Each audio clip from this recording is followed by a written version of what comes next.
Saya setuju Pak, setuju ya. Kadang-kadang kalau kita dalam konteks pekerjaan ya, yang penting kan instruksi tersampaikan. Orang mau mengikuti instruksi kita, kalau kita leader ya. Hanya masalahnya Pak, kembali ke manusia itu aneh kok.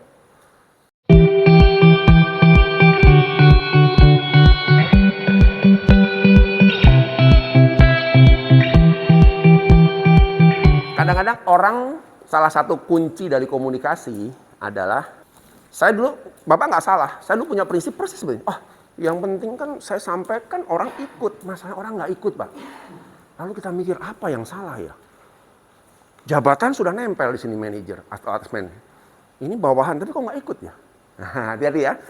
Bahkan title kita sebagai level manager, asmen pun orang bawahan kita belum tentu nurut loh. Mungkin depan iya ya. Iya. Di belakang apa? Ya itu yang dihindari. Nah itu masalahnya. Itu masalahnya. Karena sebenarnya kita harus membangun yang namanya otoritas.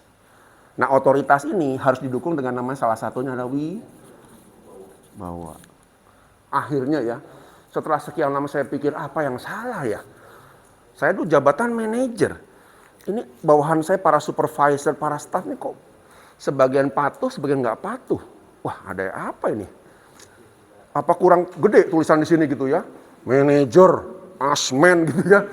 Nggak pengaruh juga. Nah lalu saya coba renungkan lama sampai gitu. Oh kita harus bangun yang namanya wibawa. Wibawa itu bukan petantang-petenteng loh Pak ya. Bukan Bapak, saya loh. Bukan gitu wibawa itu. Wibawa itu dengan kita misalnya kalau orang sudah segan ya, bukan takut ya, segan. Dengan kita bilang, Pak, bisa nggak pindahin meja ke sana ke depan sana Pak? Siap Pak, cepat gitu. Karena dia melihat, Bapak, nanti ada contoh. Pimpinan yang kalau ngomong sedikit tuh kadang-kadang sudah, nah itu wibawa Pak. Ternyata dibangun itu wibawa salah satunya. Ya, nggak bisa muncul begitu aja Pak. Butuh proses, butuh sesuatu yang kita bangun. Nanti Pak Lutfi akan jelaskan ya Pak Lutfi ya. Gimana sih bangun authority ya. Bapak tinggal begini aja. Tolong ya besok disiplin. Siap Pak. Wah, mantap ya. Ada tekniknya Pak. Gitu Pak ya. Jadi intinya betul, saya setuju. Yang penting tersampaikan, yang penting orang ikut instruksi untuk keselamatan. Tapi kalau yang ngomong tidak punya power, tidak punya otoritas, tidak punya sedikit di bawah, orang cuman iya Pak. APD contoh. Seberapa lama Bapak bertahun-tahun ngomongin APD nggak beres-beres? Siapa yang megang lapangan? Betul nggak Pak? Sampai Bapak bibir doer ya. APD siap, besok nggak dipakai sepatu, pakai sendal capit. Yuk kita bangun Pak. Ya, gitu ya. Kadang-kadang ya itu saya bilang juga nggak semudah yang kita bayangkan. Itu hasil perenungan saya lama ya. Sampai akhirnya, nanti ada tekniknya ya, bangun ini gimana sih? Ya, ada satu yang saya ajarin dulu deh, sekalian karena menarik ya. Ada satu teknik ya. Ini yang Bapak kalau Bapak punya bawahan-bawahan yang cukup banyak atau bawahan-bawahan yang butuh ketegasan, itu ada prosesnya Pak, ya, ada tahapannya. Bisa panjang, bisa pendek, tergantung kita, tergantung keberanian, tergantung sikap kita dan lain sebagainya. Harapan kita punya bawahan yang punya APD aja ya, kan setengah mati Pak ya. Itu di semua sama Pak. Sekarang ini kalau perusahaan tambang, kecuali tambang-tambang luar ya. Wah itu nggak ada ampun Pak, karena APD nggak dipakai. Sanksinya apa? Kalau sudah 3 kali, pecat. Saya pernah di IPC, di KPC, Kalimantan Timur tuh ya, Sangatta. Terus pernah lagi di mana tuh? Newmont. Pak di sini Pak, begitu ketahuan nggak pakai APD 3 kali, nggak ada ampun Pak, pecat. Nggak peduli mereka. Itu pertambangan asing ya. Kalau di kita susah Pak ya. Sangat susah. Itulah bedanya gitu ya. Nah tapi kita tekniknya ya. Kita berharap ini sampai ke sini kan. Nah untuk sampai ke sini prosesnya panjang Pak. Kayak Singapura. Singapura tahun 1950-an seperti apa Pak? Kotanya Pak. Kotanya kayak apa? Hancur-hancuran Pak, sampah di mana-mana. Sekarang saya tanya, Bapak buang permen karet di Singapura, didenda berapa? 100 juta permen karet loh ya. Buang sampah 3 juta, meludah sembarangan 5 juta. Gila nggak? Kan bagaimana bisa sampai begitu ya Pak? Ya ada prosesnya Pak. Nggak sembarangan tuh, termasuk di perusahaan juga. Langkah awal adalah apa? Paling dasar dulu. Hah? Kesadaran masih terlalu jauh Pak. Ini paling dasar dulu. Belum dipaksa. Tapi ada yang namanya rules of the game. Aturan mainnya.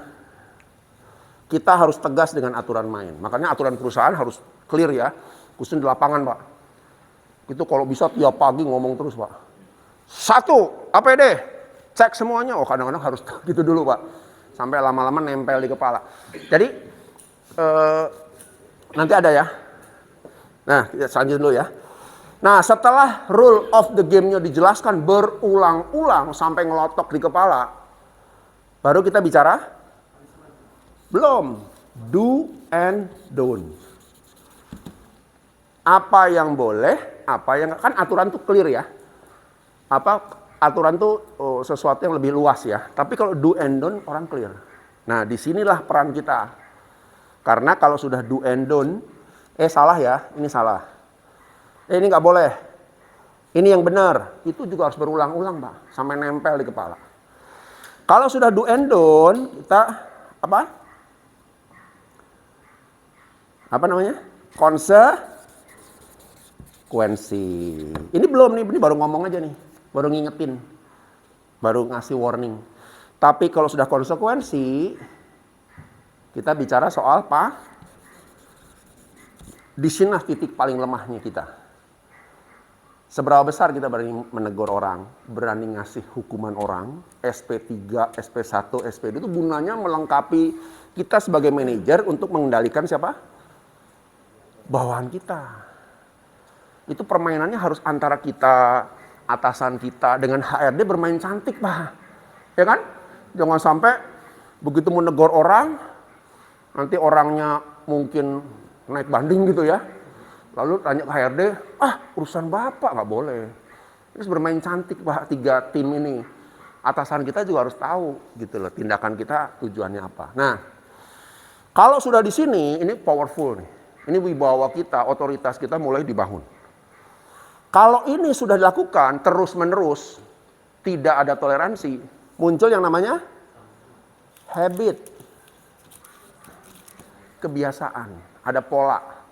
Jadi otak manusia itu unik Pak ya. Jadi saya belajar juga di psikologi kan otak ya.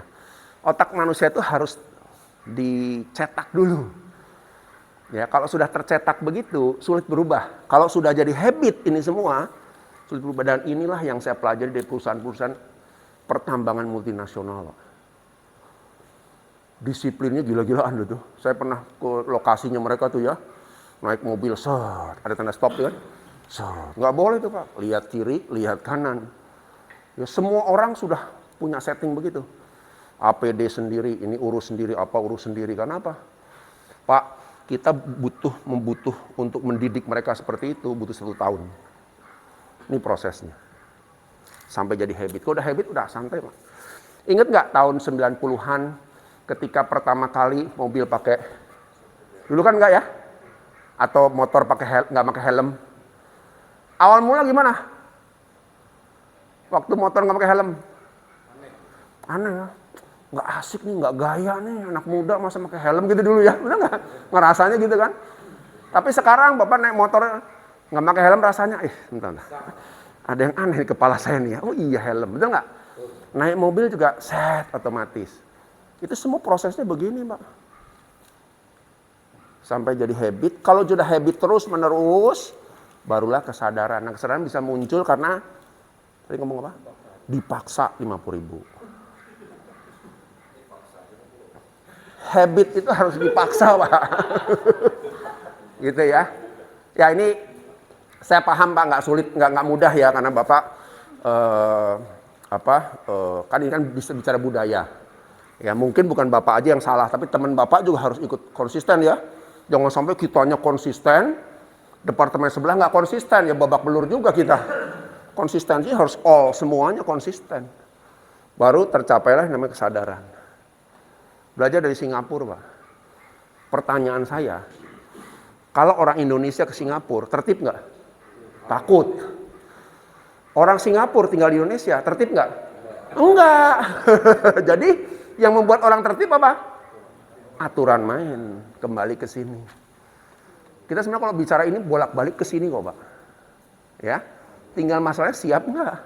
Karena yang paling berat di mana? Konsekuensi. Siap nggak manggil anak buah Bapak yang bermasalah? Pak, sini. Kenapa Bapak udah APD nggak dipakai ya? Nanti ngeyel ya. Wah, males Pak. Hanya ketombe nih rambut saya. Pakai topi segala macam. Nah, kembali ke aturan main.